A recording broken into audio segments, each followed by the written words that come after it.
दोस्तों, चैनल को लाजमी सब्सक्राइब करना शुक्रिया। तो उम्मी ने कहा, यार वैसे विकी का तो काफ़ी बड़ा है कीमती सामान, और जो लड़की उसके साथ रहेगी वो फिर किसी और के पास मुश्किल से ही जाएगी। मैं भी अब थोड़ा सा और खिल गई और उम्मी की तरफ देखकर बोली, लेकिन उम्मी आप ऐसा कैसे बोल सकती हो? पता है वो बेटा है आपका, और वो भी छोटा। उम्मी ने मेरी तरफ देखा और बोली, आफरी, अब क्या करूं, यही तो रोना है सारा कि वो मेरा बेटा है। अगर मैं चाहूं भी तो वो नहीं मानेगा। मैंने हैरानी से उम्मी की तरफ देखा और कहा, उम्मी आप क्या बोल रही हो? आप ऐसा कैसे सोच सकती हो? उम्मी ने मेरी तरफ देखा और कहा, बेटी मैं तो अभी तक सोच ही रही हूं, लेकिन तुम तो अपने चाबी वाले ताले में चाबी भी कर चुकी हो। भाई का कीमती सामान देखकर और ये के करके हंसने लगे। अभी इससे पहले कि मैं कोई बात करती, बाहर दरवाजे की बैल बजने लगी और उम्मी ने मेरी तरफ देखकर कहा, जाओ दरवाज़ा खोलो और अपना ये चेहरा भी ठीक करो, लाल हो रहा है। भाई के बारे में सुनकर ही मैं जल्दी से बाहर गई और दरवाज़ा खोला तो विकी और सलमा ही थे, जो गर्मी की वजह से बेहाल हो रहे थे। और दरवाज़ा खुलते ही वो जल्दी से घर में दाखिल हुए और अपने अपने कमरे की तरफ भाग गए।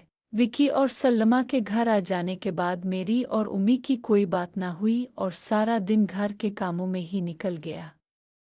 और फिर हम रात का खाना खाने के बाद सो गए और सुबह सब के जाने के बाद जब मैं बर्तन धो रही थी तो उम्मी ने मुझे बुलाया और कहा कि अगर एक बात कहूँ बुरा तो नहीं मानोगी। मैंने कहा, क्यों उम्मी, ऐसी क्या बात है जो आप इस तरह बात कर रही हो मेरे साथ? उम्मी ने कहा, वो बेटी, अगर मैं आज अपने फ्रेंड के साथ स्टोर में कुछ टाइम गुजार लूँ तो तुम्हें तो कोई एतराज़ नहीं है ना? मैंने उम्मी की तरफ देखा तो उनके चेहरे पर इस वक्त बड़े ही अजीब से तासुरात थे, जैसे कोई किसी की मिन्नत करते वक्त चेहरा हो सकता है। मैंने उम्मी को थोड़ा तंग करने के लिए कहा, नहीं उम्मी, अब स्टोर में ऐसा कुछ नहीं करोगी। उम्मी ने मेरे हाथ पकड़ लिए और कहा, पलजिज़ फरी, आज बड़ा दिल कर रहा है मेरा, मान जा बेटी मेरी बात। उम्मी के चेहरे पर इस वक्त बड़ी ही इल्तिजा थी और मैंने अब उम्मी को और ज़्यादा तंग ना किया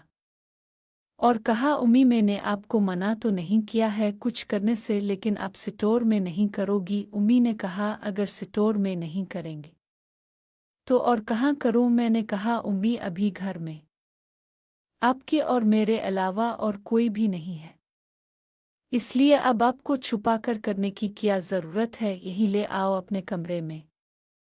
और हाँ, अपने कमरे की विंडो खोल कर इस पर पर्दा गिरा देना। पलजिज़, उम्मी ने कहा, क्यों बेटी, विंडो खोलने के लिए क्यों बोल रही हो? मैंने कहा, उम्मी, अगर मेरा दिल किया तो मैं भी देख सकूंगी ना? पलजिज़, उम्मी, मेरा दिल भी कर रहा है देखने को। उम्मी ने मुझे अपने साथ लिपटा लिया और बोली, अब कोई आवाज़ नहीं करना और यहाँ से बाहर भी नहीं आना जब तक मैं यहाँ पानी लेने के लिए ना आ जाऊं, और उसके कोई 10 मिनट बाद तुम आ जाना विंडो में और देख लेना, ठीक है? मैंने हाँ में सर हिला दिया तो उम्मी वहाँ से चली गईं और मैं आने वाले लम्हों के बारे सोच कर ही कांप गई। लेकिन ये कांपना बस यूं समझ लें कि एक मज़े की लहर की वजह से था और मेरे अंदर में भी ये सब सोच कर हल्की सी खुजली होने लगी। और इस वक्त मेरा दिल कर रहा था कि मैं उम्मी को यहीं बिलाकर उन्हें बोलूं कि उम्मी, आज आपकी जगह मुझे मैच खेलने दे, लेकिन मैं ऐसा ना कर सकी। उम्मी को गए हुए कोई 5 मिनट हुए थे कि उम्मी फिर से किचन में आईं और फरीद से पानी की बोतल निकाल ली और मेरी तरफ देखकर मुस्कुराएं और बोलें, फरीद 10 मिनट बाद आ जाना, ठीक है? उम्मी की बात सुनकर मैंने हाँ में सर हिला दिया तो उम्मी वहाँ से चली गईं। इस वक्त मेरा गला खुश्क हो रहा था और मेरे दिमाग में ये भी आ रहा था कि क्या मैं सही कर रही हूँ, ये गलत है? लेकिन दिल कहता था, जो भी हो रहा है अच्छा है, और क्या हो सकता है कि अब मैं भी जब चाहूँ उम्मी की मदद से अपनी आप को कुर्बत का मज़ा ले सकूँ, जिसमें उम्मी भी मेरी मदद करेंगी। मैं कोई 15 मिनट बाद वहाँ से हिली और उम्मी के कमरे की विंडो, जो कि पहले से ही खिली हुई थी और उसके आगे पर्दा गिरा हुआ था। जाकर खड़ी हो गई और पर्दे का कोना हल्का सा साइड से उठा दिया और कमरे में देखने लगी, जहां उम्मी पूरी तरह अपनी असल हालत में अपने बॉय फ्रेंड जो कि उनके छोटे बेटे की उम्र का था उआन के सामने बैठी हुई थी, और वो उम्मी के पास आकर उम्मी को सुकून की वादियों में ले गया था जिससे उम्मी के मुंह से कभी कभी सस्से यह की आवाज़ निकल जाती, और फिर उम्मी उसके सर को अपने पास करने लगे और सुकून और कुर्बत की उनथा गहराई में चली गई। और पता नहीं उम्मी कब तक ऐसा ही करती रहे। इस मंज़र को देखकर मेरा गला और भी खुश्क हो गया और मेरा दिल बड़ी शिद्दत से चाहने लगा कि मैं भी अपनी माँ के पास लेट जाऊं और उम्मी की तरह अपनी सुंदरी को चिसवाए और पूरा मज़ा लूं। अब उम्मी और भी तेज़ हो गई थी और वो यह जान किया कर रहे हूँ वो अनमहा नई पल्जिस काटो नोहा हायनन खा जाओ मेरी ओ वह मेरा होने वाला ही की आवाज़ कर रही थी और लहरें उठ रही थीं।